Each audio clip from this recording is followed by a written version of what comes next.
Good morning, friends. And as you know that in Multiverse with Chandra, we bring some special facts about celestial bodies. So today, what is the fact that we are going to discuss, and which celestial body? Let's find out.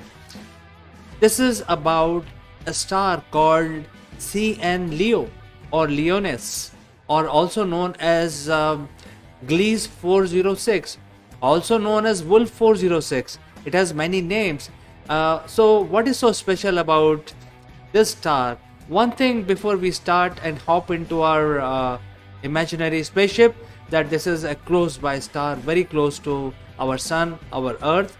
So now let's get into our spaceship and get into orbit around this particular star system. Well, we are in the uh, orbit of the star called CN Leonis, and as you can see, this is a red dwarf star moving around, and this is a live feed that we are getting. So Wolf 359 is a faint red dwarf located only 7.86 light years away in the constellation of Leo. So, what is the constellation of Leo? It is this constellation which is very famous. And if you know the Leo constellation, this forms the body of the lion. So, and you know why this star is so important?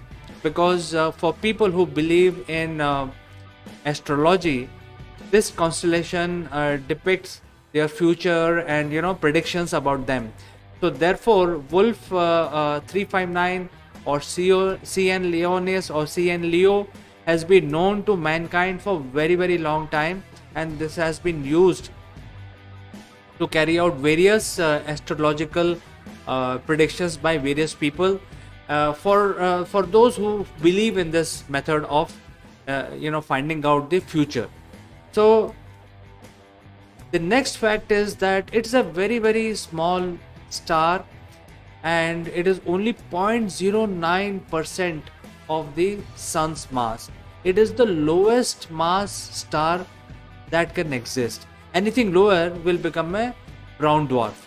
So for a star to light its own engine, that means fusing hydrogen, producing helium, then fusing helium, producing lithium, and so on and so forth, you require at least 0.08% mass. So this star is really in the end of the spectrum, where anything lower than this, it would have not been formed as a star but a brown dwarf. As you can see, this is a red star which glows with a particular very low brightness, and even though it is very low in brightness, people knew that it exists as part of a Leo constellation.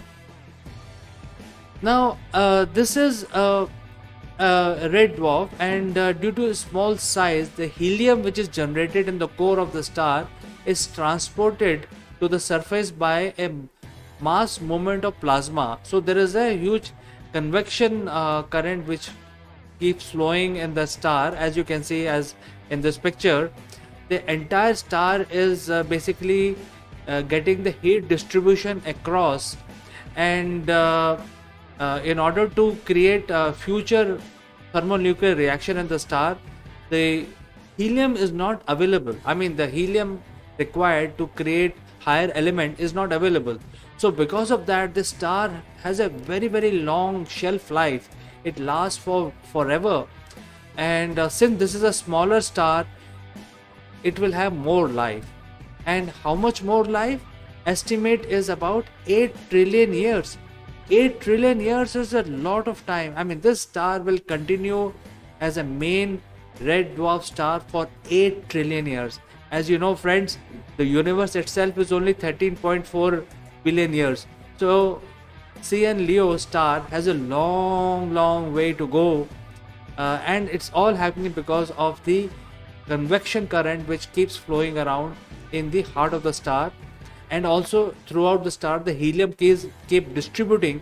So when the reaction happens, the helium is not available in large quantity to speed up the thermonuclear reaction. And the next fact is that it is also a variable star. and it is also known as a flare star, and it actually undergoes a sudden burst of brightness only for few minutes. But this brightness is huge.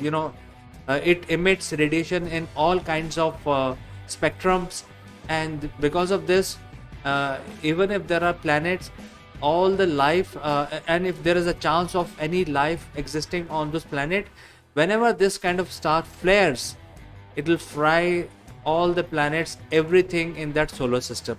So even though it's a small star having low output, but once in a while, for no reason, it flares up and fries the whole thing in its solar system.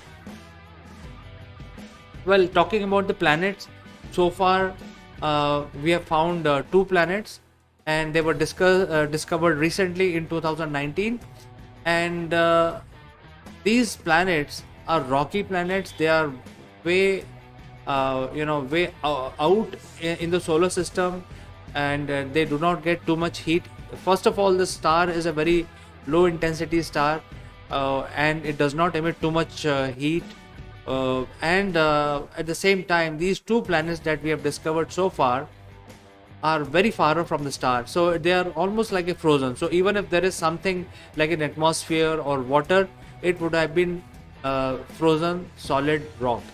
So this is the CN Leo star, which is in the vicinity, close by, and also it's strange because it's such a small star, which is really in the lower spectrum of any star. Anything lower, it would be a brown dwarf. So friends, do let me know if you like these strange and interesting facts about this particular star today. And as always, thanks for watching. I will meet you tomorrow again with some interesting facts about more celestial objects in the near neighborhood and also in our galaxy. Until then, I like to say goodbye for today. Bye bye.